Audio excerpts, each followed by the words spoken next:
Você ouve agora o IPOcast, o podcast semanal do IPO Brasil.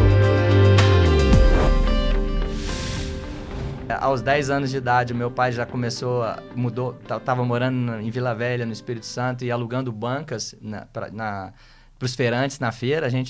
E ele então começou a levar a mim e o meu irmão, eu com 10 anos, o meu irmão com 8 anos, para trabalhar na feira. Ele acordava a gente às 3 horas da madrugada.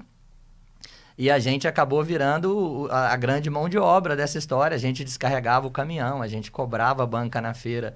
Depois, eu cobrava, que eu era o mais velho, entregava. Aprendia matemática na prática, né? Pegando dinheiro na mão. Já começou a ver empreendedor aos 8, 10 anos de idade. Foi uma aula de empreendedorismo, né? Eu só não tinha essa consciência que isso estava acontecendo. Mas, assim, tocar um negócio trabalhando ali. Então, assim, não era o mentor do negócio, mas execução. A gente fazia tudo, a gente catava a banca, sabia toda a dinâmica da feira para não deixarem a banca cair, estragar a banca, preservar, como é que transitava cheio de gente na feira, os meninos pequenininhos levantando a banca no meio do monte de gente comprando, cobrar das pessoas. Caderninho, né? Dos clientes, começava o CRM ali já. Já começava nesse nível ainda não, mas já tinha uma administração, né? Não esquecer de quem pediu para voltar depois para cobrar e carregar aquelas bancas todas lá, empilhar e depois encher o caminhão. Era um trabalho pesado, semelhante ao de um estivador de Porto de Santos, vamos falar assim, né? A gente foi aprendendo a trabalhar duro e eu ia acabar saindo. Eu saía da feira umas 3 horas da tarde e ia para a escola, eu e meu irmão, e a gente assistia aula de 4 às 8 da noite, que tinha esse turno de 4 às 8 da noite. E chegava em casa depois, desmaiava, né? Dormia e no outro dia de manhã, 3 horas da manhã, de novo ia para a feira. Final de semana, não tinha escola, mas eram as piores feiras, porque eram as feiras mais cheias. Então eu saía da feira, já era 5 horas da tarde, né? Então, quando eu chegava em casa às 5 horas da tarde no sábado, eu já descia do caminhão, que a gente vinha em cima do caminhão, já pulava quase correndo, porque era o momento de eu jogar o futebolzinho da semana. Eu corria pro campinho antes de escurecer para jogar o futebol, que eu gostava muito de futebol, né? Mas eu não estudava, não dava tempo, mas eu ia muito bem na escola, gostava, respondia, respondia bem, ia muito bem nas notas, ganhei alguns concursos já de redação, né, ia muito bem nas matérias em geral, então eu tinha muito prazer também na escola. Apesar de que, contrariamente, eu poderia, você trabalha tanto, então não faz para casa, não estuda, mas não sei como as coisas iam bem. E eu não desgostava da escola, eu gostava da merenda da escola, que tinha merenda boa, né? Mingau de fubá com couve, né, e tudo. Na escola a gente ganhava coisas, né? Então, assim, onde eu ganhava meus tênis novos, né? Então, assim, uma vez por ano eu ganhava um quichute e uma conga, né? Era a hora que eu renovava o meu estoque de calçados, né? A minha mãe me dava uma mochila nova toda semana, porque ela pegava um saco de arroz, cortava, lavava e me dava a mochila nova, né? Às vezes era prato fino, às vezes a mochila era outra. A mochila da Company na época era uma coisa famosa, assim, eu nunca tive prato fino e tal, mas ressalta, Gustavo, você fala com muita alegria, né? Você tem uma memória de infância muito alegre. Como que era a influência da sua mãe e do seu pai, né? O seu pai é empreendedor, você falou que ele fez várias coisas ali, um desemprego, tentando, lutando, mas sempre otimista. E a sua mãe muito carinhosa, amorosa e também te puxando para o ensino, né? Como que é a influência dos dois na sua vida? O meu pai acabou que me deu a terapia da enxada, né? Muito criado como menino do campo, que aos 10 anos já está com uma enxada na mão, a nossa enxada era as bancas, né? E a minha mãe sempre com muita pena da gente, né? Vendo a gente acordar tão cedo, trabalhar tanto, né? Poxa, cuidando da gente com carinho, dando café com muito carinho.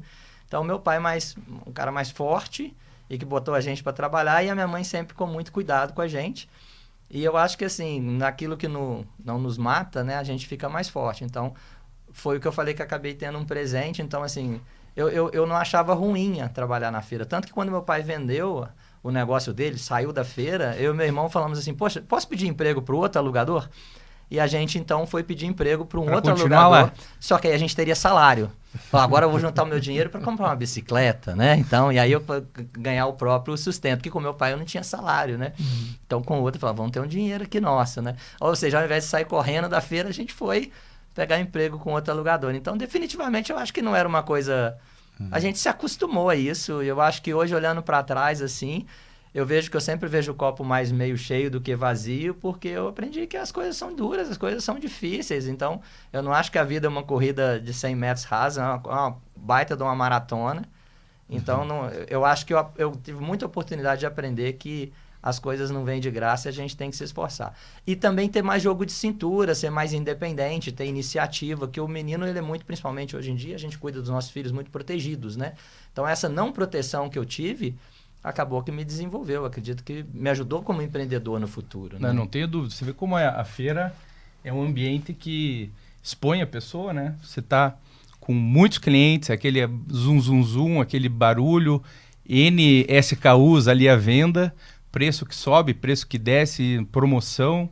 Me lembrou muito aqui da história do nosso amigo Ricardo Roldão, né, Ventura? Sim. Que também contou o passado dele, que é magnífico também, muito enriquecedor na vida dele.